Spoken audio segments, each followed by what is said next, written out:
Se llovía el paradero, o sea, sí.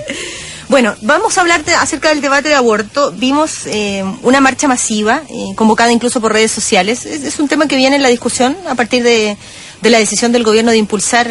Hay varios proyectos en el Parlamento que llevaban años durmiendo y que no habían tenido mayor impulso. Asume este gobierno, dice que se la juega por una discusión. Vamos a saber hasta dónde está dispuesta a llegar la sociedad chilena, ¿no? Y los parlamentarios en particular. La marcha tenía ayer una persona en particular que llama la atención, es el rector de la Pontificia Universidad Católica, Ignacio Sánchez. Hizo declaraciones al respecto, sobre todo con respecto a la realización o la práctica de abortos en las instituciones que dependen de la Universidad Católica. Es un tema que no es novedad, esto ya se ha dicho antes. Pero ayer vuelve a cobrar relevancia a propósito de esta manifestación bastante masiva, 5.000 personas. Jaime, estamos ya derechamente en la conversación sobre la despenalización del aborto en esas tres condiciones que habíamos ya señalado en este programa. Yo he dicho en varias oportunidades, buenos días a todos, que la discusión del aborto va a tomar un cariz fundamentalmente del conflicto entre dos valores. El primero, el valor de la vida y cuándo se inicia la vida, y tenemos ahí las pancartas, la discusión, ¿no es cierto?, que toda vida humana se inicia en el momento de la concepción o en el momento de la implantación del huevo en el útero o cuando se desarrolla el sistema neurológico, vale decir aproximadamente a los 2,5 o 3 meses. Es una discusión abierta. ¿Cuándo se inicia la vida humana y cuál es el respeto a esa vida que se le debe tener? Y la contraparte valórica, que hace que en el fondo esta sea una guerra muy profunda que dura muchos años en todos los países, es el derecho libre de la mujer a decidir sobre su destino. ¿Quién puede obligar a una mujer que ha sido violada, ¿no es cierto?, o que no quería tener un embarazo, o que se rompió el condón, cualquier cosa, a llevar adelante un embarazo que no desea? Y lo primero que uno tiene que decir es que lógicamente lo deseable es que ninguna mujer tenga que vivir un embarazo que no ha deseado. Durante la discusión, y ya hay algunas señales de eso, se va a recurrir a argumentos de salud. Sin embargo, en mi opinión, todos esos argumentos son falsos. Vale decir, en Chile no hay mortalidad materna asociado a aborto clandestino. Prácticamente nuestro país es el segundo país en tasa de mortalidad materna en toda América después de Canadá. Prácticamente el aborto cruento, vale decir, instrumental, que se hacía en clínicas, en lugares, digamos, donde algunos médicos o enfermeros practicaban esto, hoy día es un hecho que no ocurre porque se usan sustancias químicas, misoprostol, para abortos mucho más tempranos, en la edad gestacional.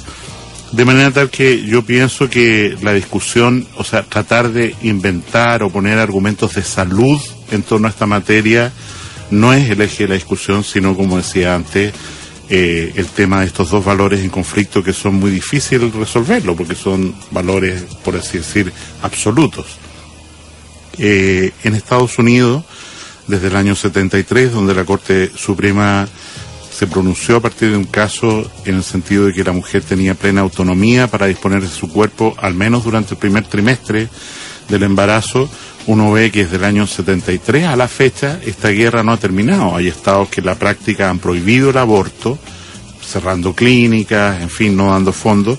Y uno de los grandes conflictos de la ley Obama ahora de reforma a la salud, que está trabada en el Congreso por este punto exclusivamente, es si se puede autorizar que los fondos de la reforma de salud pública se usen en parte para tratamientos o para interrupción del embarazo, y hay una pelea descomunal en este momento que está poniendo en riesgo toda la reforma de salud, porque hay gente que muy claramente dice que no es posible y otros que sí es posible. Desde ese punto de vista, Jaime, ¿qué opina usted respecto de la despenalización? Que es el punto en el cual la discusión debería centrarse acá en Chile. Que una mujer no vaya a la cárcel por una práctica de este tipo.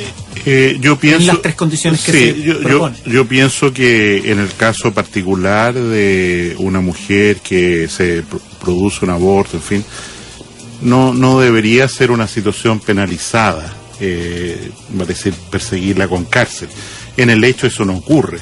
Sabemos de un enfermero en Punta Arenas, si no me recuerdo mal, que por tener una clínica clandestina donde ganaba mucho dinero, haciendo abortos en situaciones de mucho riesgo, cumple presidios, es el único caso en Chile. Y ahora en una situación que a mí me parece altamente sospechosa, tengo que decirlo, en un caso en Coquimbo, en La Serena, llegó una mujer con un supositorio, una píldora de misotrol en su vagina, ¿no es cierto? Y teóricamente, entiendo, el médico que la atendió la habría denunciado por un aborto clandestino. En realidad, mantener es como, perdón que guarde las proporciones, una mujer que se practica un aborto es una mujer doliente, una mujer que sufre, que está pasándolo muy mal, que puede tener consecuencias bastante graves, físicas y psicológicas respecto a ello, y en ese sentido es como la antigua figura de penalizar el intento de suicidio. O sea, alguien se trataba de suicidar porque estaba deprimido y lo vamos a llevar a la cárcel, ¿no es cierto?, porque cometía un delito, una cosa un poco rara. En relación a las tres condiciones, yo creo que la primera condición, que es de un riesgo de salud para la madre que pone en riesgo en su vida, no tiene nada que ver con el aborto, que es la interrupción del embarazo practicado antes de las 22 semanas.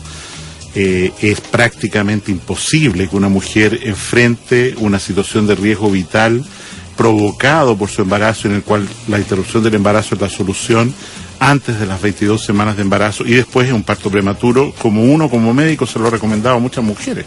O sea, tú cursas 23 semanas, 24 semanas, yo me dedicaba a hipertensión arterial, me llamaban por esto, aquí la única solución a las 24 semanas es interrumpir el embarazo, porque esta mujer tiene una preeclampsia, que es una hipertensión del embarazo, propia del embarazo, cuyo tratamiento es la interrupción del embarazo. Pero eso, insisto, es adelantar un parto, no un aborto, porque el aborto, incluso en el proyecto de ley, se define como la interrupción del embarazo espontánea provocada hasta las 22 semanas de gestación. El segundo caso, que es el de malformaciones incompatibles con la vida, yo creo que la situación es la misma, y lo ha dicho incluso el senador Fulvio Rossi, cuando dice que el periodo de 12 es muy breve, porque documentar una situación de gestación incompatible con la vida, o sea que cuando nazca el niño no va a poder vivir, es muy difícil tener certeza.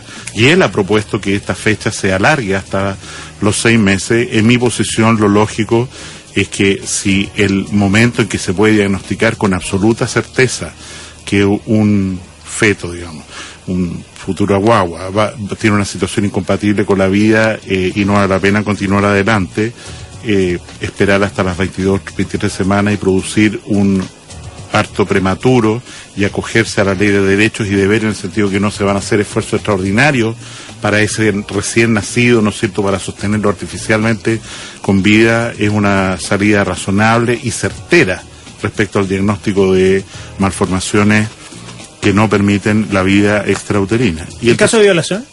El caso de violación yo lo veo extraordinariamente riesgoso en la forma en que la propuesta de ley lo trae, que es, primero, impide la denuncia del violador en la práctica, o sea, permite que los médicos que atienden o quien sea que atiende esta situación no denuncie, como está olvidado hoy día de acuerdo al Código Penal, y creo que produce eso una vulnerabilidad, sobre todo en las mujeres menores, extraordinariamente grave.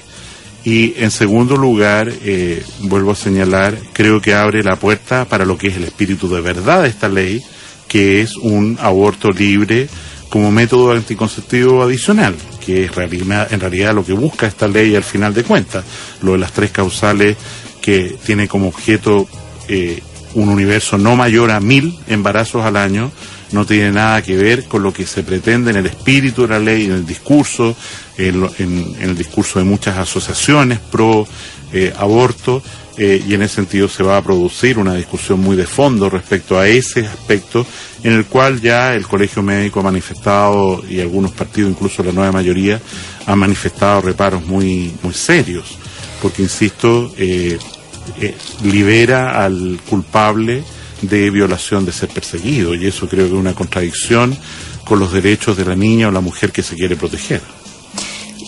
¿Usted, Jaime, ve convencida a la UDI de esto? o simplemente aquí vamos a tener una posición cerrada, o habrá algún quiebre, alguna visión un poquito distinta en estos 3 casos en particular?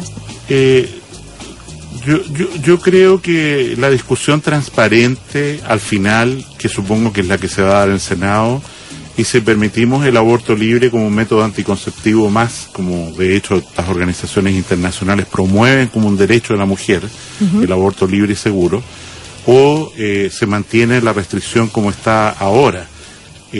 Hay mucha desinformación, mucho desentendimiento, el ejemplo que pongo, o sea, señalar con claridad que hablamos de aborto solo hasta las 22 semanas es algo que no se ha transmitido con claridad a la opinión pública.